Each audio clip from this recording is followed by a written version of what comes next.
Hello, everybody. It is midnight, July 15th on the West Coast. Vasu Vaddiparty here for the Make the Money and Run podcast minute. If it's midnight here, 3 o'clock on the East Coast, what are you doing up? What are you doing awake? Are you all excited about sports right now coming back? Baseball is going to start tomorrow.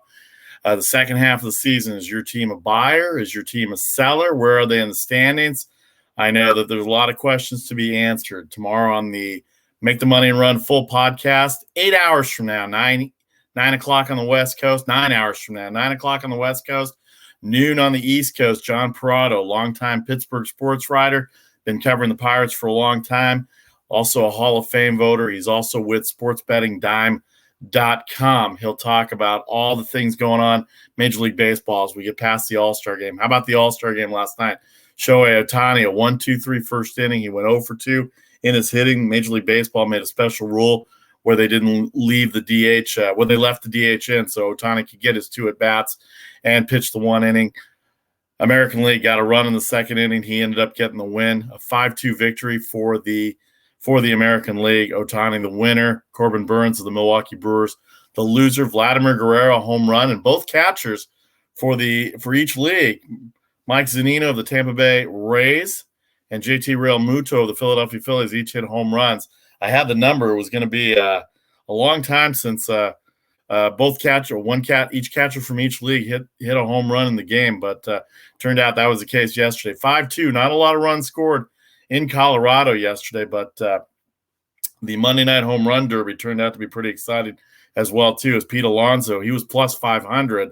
He wins the Home Run Derby on Monday night. He beat Trey Mancini of the Baltimore Orioles, Pete Alonso of the New York Mets. Trey Mancini in the Home Run Derby didn't really want to be in it, but said he wanted to show people with cancer that you can come back from anything. As Trey Mancini had fought cancer all of 2020 and came back, and he's having a great year. In fact, all you got to do is look up his numbers. He's the best thing Baltimore's going with, and they could be one of the sellers, and he could be on the block as far as that goes. So a lot of things to talk about tomorrow with John Perrotto. Major League Baseball-wise, maybe we'll hit a little Pittsburgh Steelers in his hometown there in Pennsylvania, and also a lot of buyers and sellers in terms of who's going to be traded and who's not going to be traded in Major League Baseball. But how about the basketball game tonight? Game 4 of the NBA Finals. What a game it was. If you had the Milwaukee Bucks and you laid it minus 4.5, you got a little lucky, but sometimes in wagering, a lot of it has to do with luck than it has to do with skill. Milwaukee Bucks scored 33 points in the fourth quarter. They were able to overtake the Phoenix Suns, end up winning by 6, 109-103. They had a 9-point deficit in the first quarter. Chris Middleton had 40, Giannis 26. Third time in the playoffs that Devin Booker scored 40 points for Phoenix with 42. Jay Crowder had 15. He was the second highest scorer. Chris Paul had a bad game again, 2 games in a row. 10.7 assists, but had 5 turnovers. DeAndre Ayton played well. He had 17 rebounds, but couldn't get a shot to go down as only 6 points. And then Drew Holiday was terrible too, 4 of 20. He had 10 points. And then Pat Connaughton was good for Milwaukee off the bench, 3 3-point field goals to account for some of the bench scoring. So 109-103. Game 5 will be Monday night on ABC, Saturday night on ABC 6 Eastern. Now there's going to be a Game 6. And that'll be Tuesday. That'll also be 9 o'clock Eastern. How about the NBA Finals? Milwaukee 4.5, 220.5, 109-103 sends up most of the game in the fourth. Like I said, a 33-21 Milwaukee over Phoenix in the fourth quarter.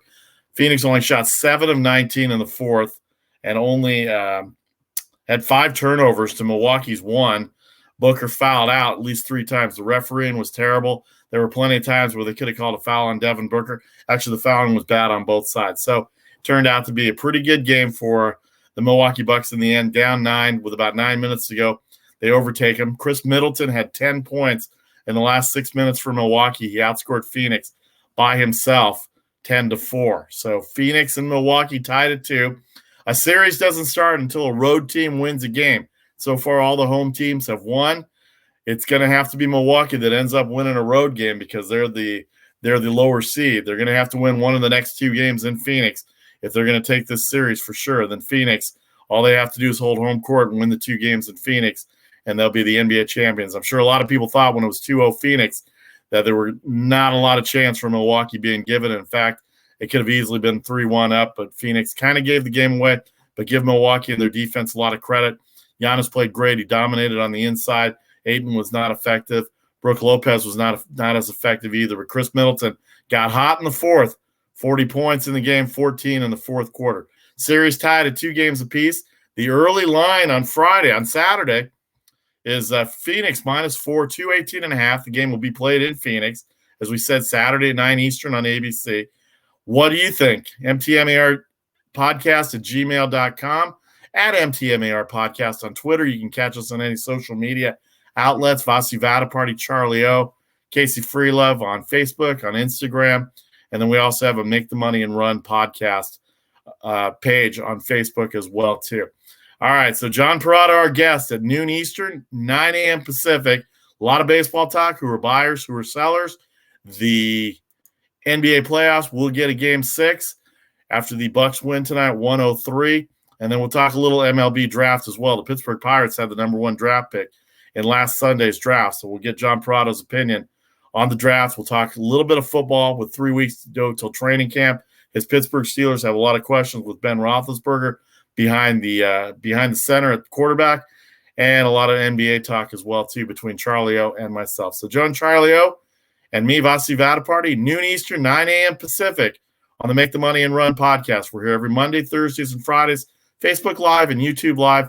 You can download, subscribe anywhere you get your podcast. Have a great morning, everybody. We'll see you in about 8 hours and 50 minutes for the Make the Money and Run podcast with Vasu Vaddiparty and Charlie O. Tune in right at noon, 9 a.m. on the West Coast. You'll see John Perrotto right off the bat. Have a great night. Have a great morning, everyone. We'll talk to you soon. Take care.